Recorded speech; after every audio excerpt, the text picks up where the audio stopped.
healthcare business podcast from the Coker Group that focuses on solutions to help healthcare organizations effectively navigate the changing healthcare industry landscape.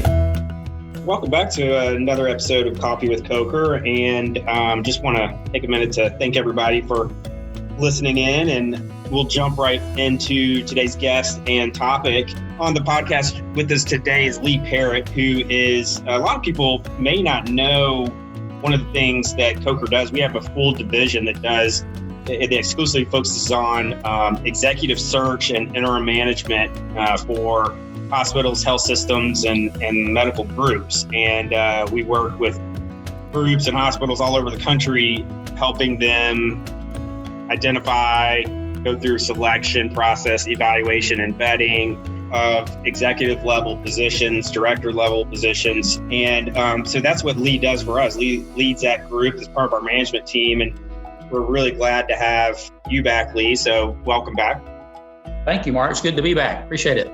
Yeah. And one of the things, we're going back to an issue or a topic that we've covered quite a bit, particularly in the last 6 to 8 months here of 2020, which is telehealth and virtual care.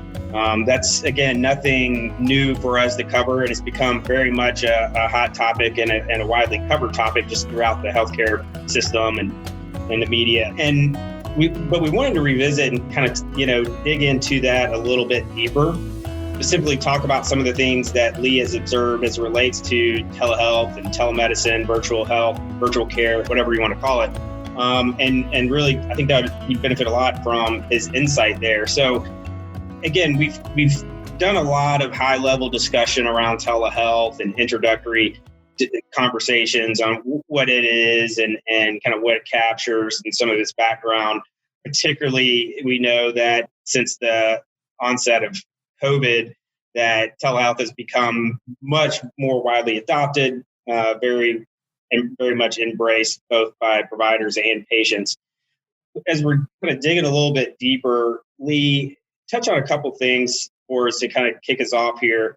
One, maybe talk about some of the more common uses or applications for telehealth that we've seen, particularly within 2020, and like where there's a higher concentration as far as specialties and the kind of widest adopters on the clinical side. Okay, thanks, Mark. And as you mentioned, the pandemic this year in 2020, COVID has really ramped up the usage as well as an adaptation of the usage of telehealth, telemedicine, not only by healthcare providers and hospitals and physician groups, but also by patients.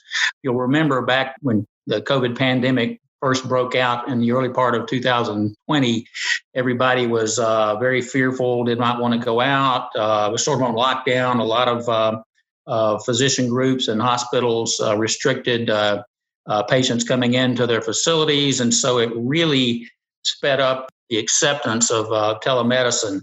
And so with that, there are a lot of positives, and then there's also some advantages, and there's some negatives to that, particularly with older patients who are more prone to be susceptible to COVID-19. They were very fearful, not only older people, but younger people as well, about going into a hospital or a physician practice location. So they were able to still contact their physician or a physician if they were looking for a new physician, and then being able to get that care and being able to, particularly for minor illnesses, what I would call the sneezes and sniffles and sore throat and flu kind of things, they did not have to physically go in.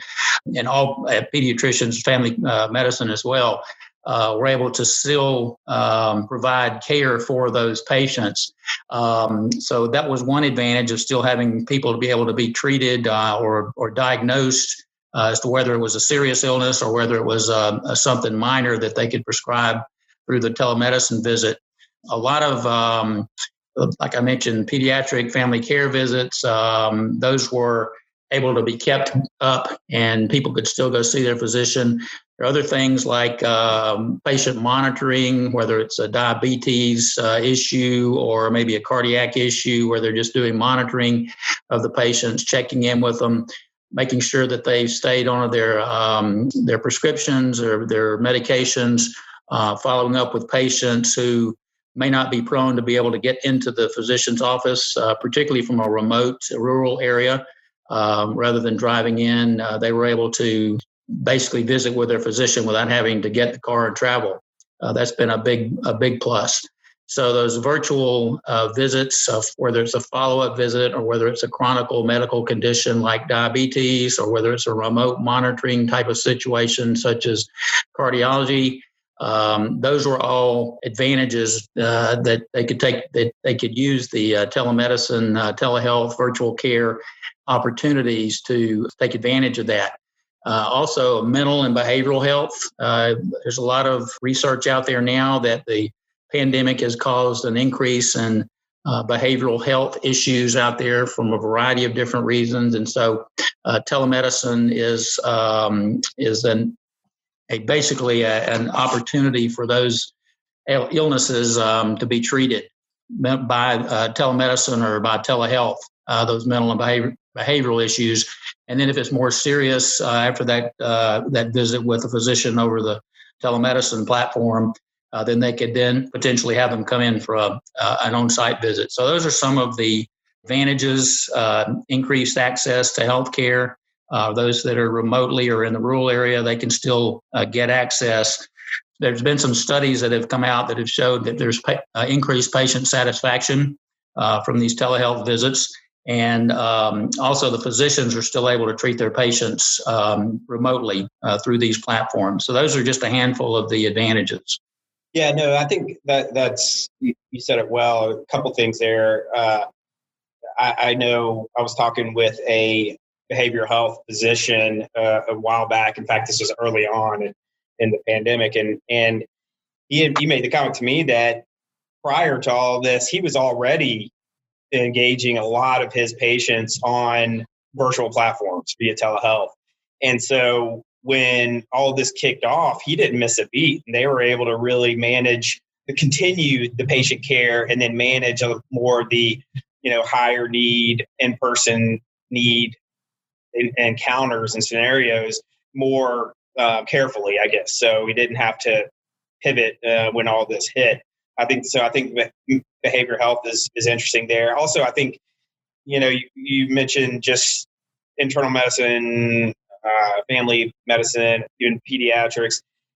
We found that a lot of the encounters that were taking place in person were not necessary if you had a better or a reasonable alternative to do it virtually, which we do. And we learned that really quick. But being forced into doing it that way, I think really validated a lot of those things for a lot of both providers and patients. That just, again, going to your comment about satisfaction, I think it seems like that's something that's good for both, particularly now that it's fully reimbursable and it's there's just as much value in that encounter as there would have been a traditional encounter. The other thing I was just going to mention that you referenced was the remote patient monitoring. And that's another piece here. And again, we didn't talk about this. We've talked about it in the past, but when we use the term telehealth or telemedicine, it really entails so much. I think usually most people immediately kind of think of, when they hear that term, they immediately go to that virtual visit, that FaceTime visit or Zoom visit or whatever it may be. And the reality is, or what we found, particularly, again, since COVID launched, I guess back in the early spring, was there's a lot more to telehealth, and remote patient monitoring is one of those things that we've observed is extremely valuable. Again, it was around beforehand, but this is something that I think a lot of hospitals, health systems, and groups have been able to embrace and utilize to not only improve the quality of care, but continue to serve those patients and be able to bill for it and those types of things that are necessary. And I think we've seen that help on things like, for instance, discharge from a hospital from a procedure. That's something that can, through remote patient monitoring, it's much more reliable from a quality and outcome standpoint, or it's been able to increase those standards. So I think that's something we're going to continue to see well after all the COVID stuff fades away. Just like we're going to see the virtual visits continue as well. Yeah, it's interesting you mentioned that. As I was doing some reading about telehealth, telemedicine, and I've got a client right now that has a position opening, and I was doing some research, and it turns out that telemedicine, I was shocked to read this, but telemedicine, that term has been around for over 100 years. They used to use the telegraph back even before telephones, doctors communicating with each other about different patient issues. And so when I think of telehealth now, I'm thinking, as you mentioned, a Zoom conversation with my doctor, or some type of, transmittal by digital means through a computer, but it actually goes way back. And then even 30, 40 years ago, it was telephonically, either talking to your doctor over the phone, or I had an uncle that had years ago, probably 18 years ago, had a pacemaker put in, and he lived in a rural area, and his doctor was 60 miles away, but he had a little telephone thing he put in and did an EKG monitoring and slipped over to the hospital and to have them monitored. So that's telemedicine as well. Yeah, that's a great point. I think that's probably easy to forget this day and age, when we can literally pick up our phone or get on a laptop or something and be talking and looking at someone like we're recording this podcast right now. But it's been around for a long time, and there are a lot of other kind of modalities in which it's evolved. But you mentioned something that I'd like for you to touch on. You mentioned one of your clients you're working with.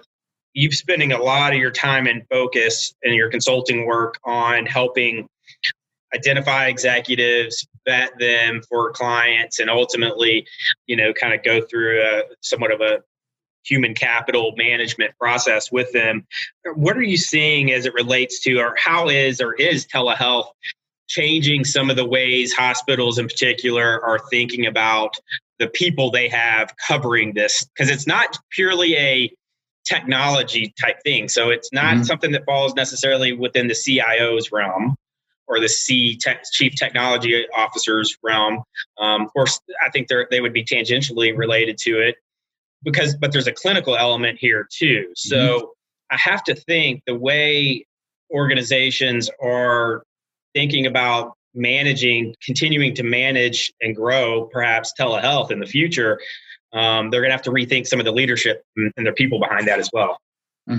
Exactly. And we're seeing some of that already, and that some organizations, depending on if it's a hospital system with a number of clinics, as well as multiple hospitals, or there's a large physician group, that they are needing this, because during the pandemic, the number of visits by patients spiked, as you can imagine, rapidly, based on what I said earlier, the physicians not being able to see patients live, if you will. And so that spiked. It's come down a good bit since then, as people, the economy's opened back up and people have become more comfortable in the hospitals, and the physicians have come up with safety protocols. So that the number has come down, but there have been several systems that are wanting to keep that number up, particularly in underserved areas or in urban areas where people have problems getting to a clinic, or to a transportation issues getting to a hospital or a physician. And so they are trying to find ways to keep that number up and to increase their telemedicine capabilities. And a couple of things they're doing. And the first thing that they did is decided, okay, what kind of person do we need in this role? Is it a physician? Is it an IT person? Is it an operations person? And one client is sort of needing a hybrid of all those things. They need someone that's got a clinical background. So they're looking for someone that preferably has a degree in nursing, or potentially even an MD, and who has a master's in healthcare administration, or an MBA. Plus, they need to have experience working in an administrative role, either in a healthcare setting or a large physician practice group with multiple disciplinary groups within that physician practice, and 10 or more providers. I'm sort of going from memory on what they're looking for. So they need somebody that's got a clinical background, that understands the clinical part of a telemedicine visit. They also need to have an operations background that knows the process that a patient goes through, from walking in to a physician's office, processing of the benefits, seeing the physician, the follow-up, et cetera. So they need to know the operations side of a visit, where they can do it remotely through telemedicine. And then they need to have a business background as well. So they're looking for a hybrid of operations experience, clinical experience, and business experience where they can help that organization meet their goals and objectives of their telemedicine program. What are the strategies they have that they're trying to accomplish? Are they trying to increase the number of visits? Are they trying to reduce the number of readmissions into the hospital? Are they trying to speed up the time that it takes to have a visit with your physician? There are a number of different things that they may have as their strategy, but this person would be charged with basically supporting the patients, supporting the physicians, and basically making the visit as productive as possible, patient safety and patient satisfaction being primary, as well as physician satisfaction on them providing the best care possible. So blending all of those things into the strategy of the organization and then being able to execute on that strategy. Yeah, I mean, that is definitely quite a hybrid there as far as the different kind of backgrounds and disciplines and experience you'd be pulling from for a role like that. But I definitely can see that becoming more and more important as it relates to, just the growing role that telemedicine is going to continue to play. And again, it's going to apply to a lot of different things. So it's not just the visit between the provider and the patient, but what about all the other stuff? What about even the billing for that, and how does that get coded, and how does that flow through their systems? How do you ensure patient confidentiality and any sort of standards there around the cybersecurity, and which again ties in the technology piece, but also the clinical side as well.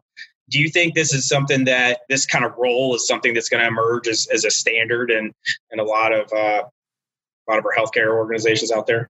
I do, particularly in the ones that are more progressive and forward thinking.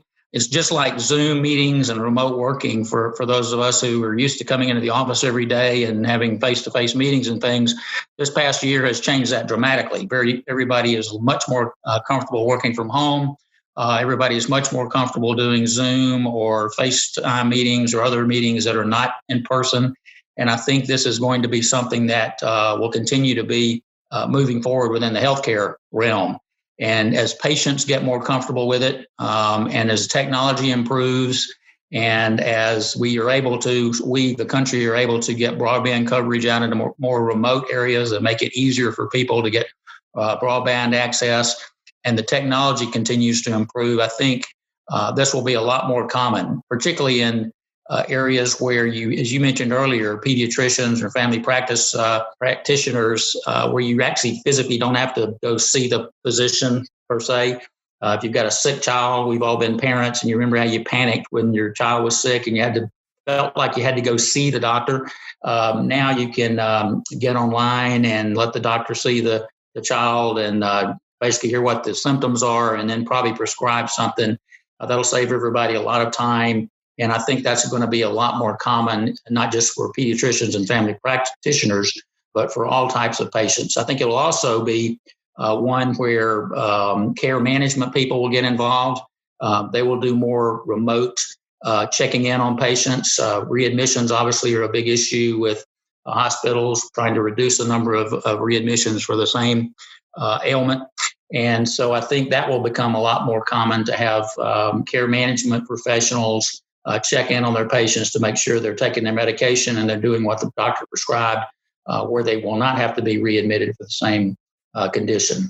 Yeah, which is a big deal, right? I mean, think about readmission. I mean, there's a lot there. Not only the cost associated with that, but the quality standards that are set, and even penalties that are set in some cases for higher readmission rates. And the objective now is to do everything possible to keep people out of the hospital or out of the doctor's office to the extent that is the best thing.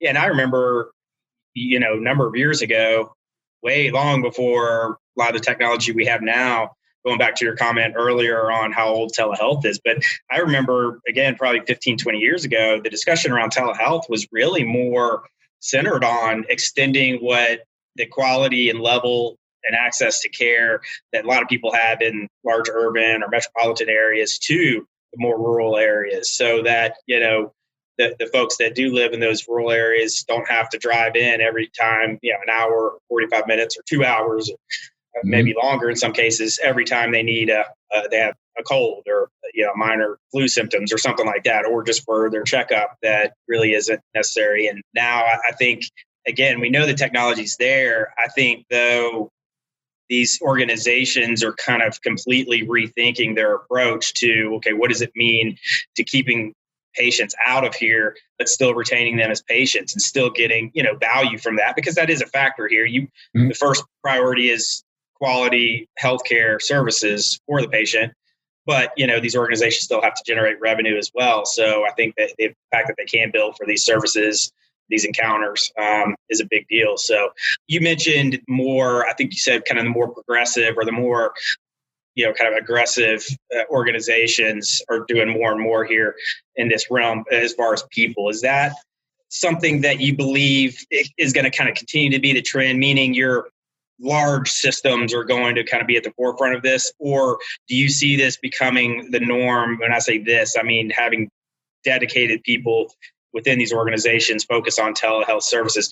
Do you think that's going to be kind of the norm regardless? So you could have a small regional medical center in a, small to mid-sized town that would also need to embrace this type of role. Mm-hmm. How do you see that playing out?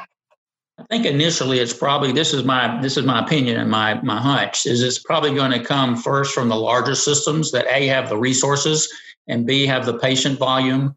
Particularly in urban areas, there's some urban hospitals where they may have challenges getting some of their patients into their facilities or into their clinics.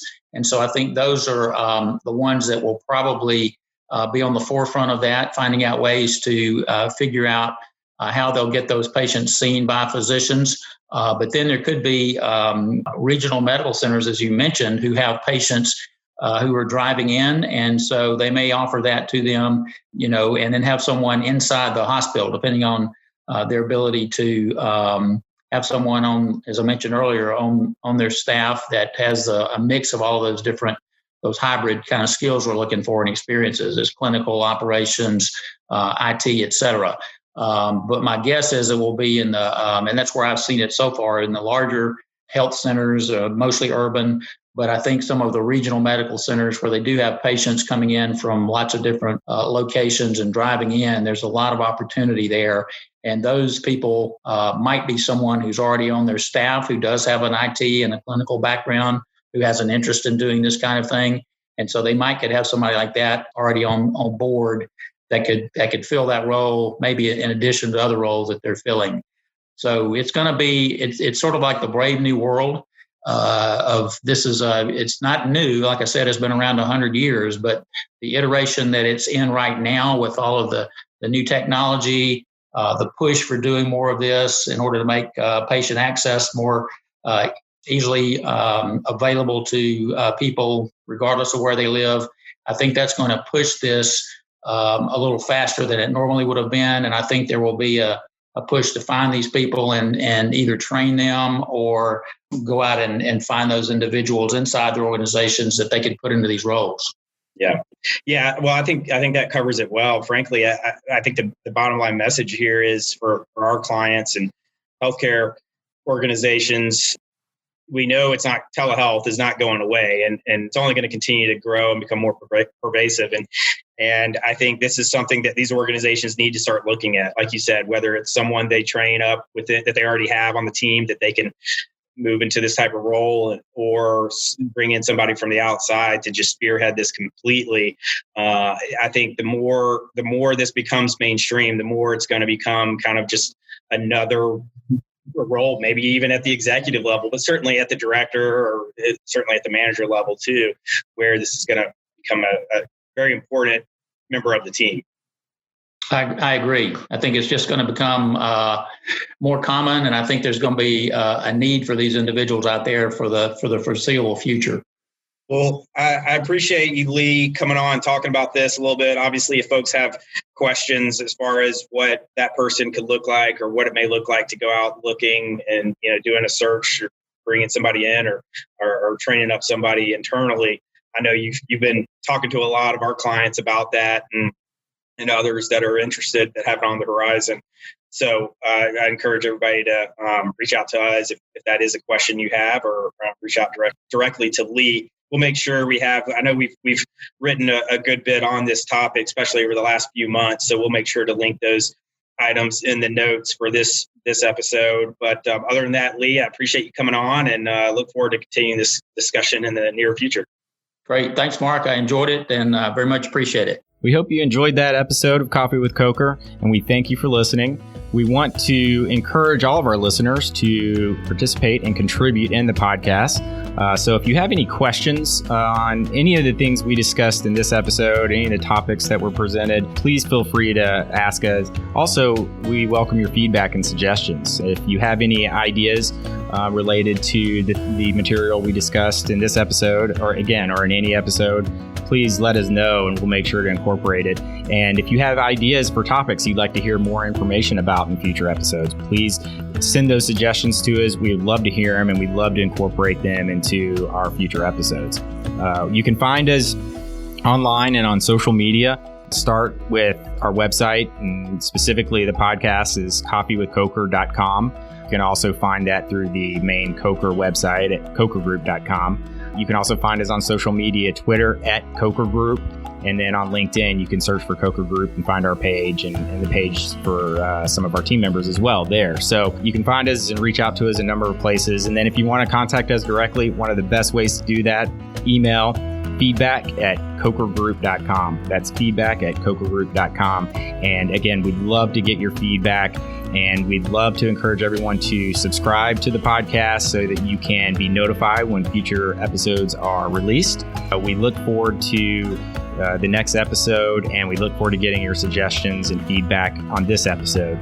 Thanks for listening, and we look forward to speaking with you again on future episodes.